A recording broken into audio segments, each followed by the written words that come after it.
Saviez-vous que des milliers de Canadiens perdent de l'argent chaque année simplement parce qu'ils agissent trop tard sur leurs impôts? Et si je vous disais qu'il existe des actions simples à faire avant le 31 décembre pour augmenter légalement votre remboursement d'impôts en 2026? Restez jusqu'à la fin, je vous donne une checklist claire pour ne rien oublier. Bonjour et bienvenue sur la chaîne. Si vous êtes salarié, étudiant, travailleur autonome ou nouveau arrivant au Canada, cette vidéo est pour vous. Aujourd'hui, on va voir comment maximiser votre remboursement d'impôts 2026 grâce à des stratégies simples à appliquer avant le 31 décembre. Pas de jargon compliqué, que du concret.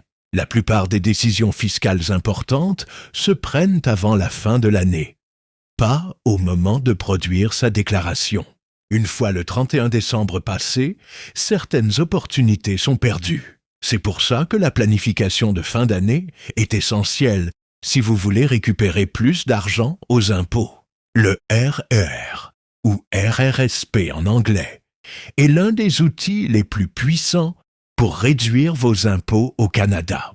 Chaque dollar que vous cotisez peut réduire votre revenu imposable. Si vous gagnez 60 000 $ et que vous cotisez 5 000 $ au REER avant le 31 décembre, vous serez imposé comme si vous aviez gagné 55 000 $. Résultat, moins d'impôts à payer, donc un remboursement plus élevé. Attention, cotiser trop tard peut vous faire perdre cet avantage pour 2026. Le CELI ne donne pas de déduction immédiate, mais il est essentiel dans une bonne stratégie fiscale. Les gains à l'intérieur du CELI ne sont jamais imposés. Utiliser le CELI intelligemment permet d'éviter de payer de l'impôt sur les intérêts, dividendes et gains en capital à long terme. Beaucoup de gens perdent de l'argent parce qu'ils oublient certains crédits d'impôt.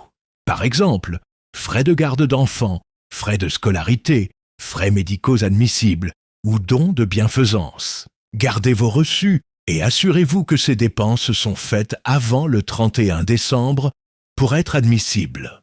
Voici quelques erreurs fréquentes. Attendre le mois de mars pour penser aux impôts, ne pas utiliser tout son espace REER, oublier des revenus ou des dépenses, ou ne pas demander les crédits auxquels on a droit. Ces erreurs peuvent vous coûter des centaines, voire des milliers de dollars. Voici une checklist rapide.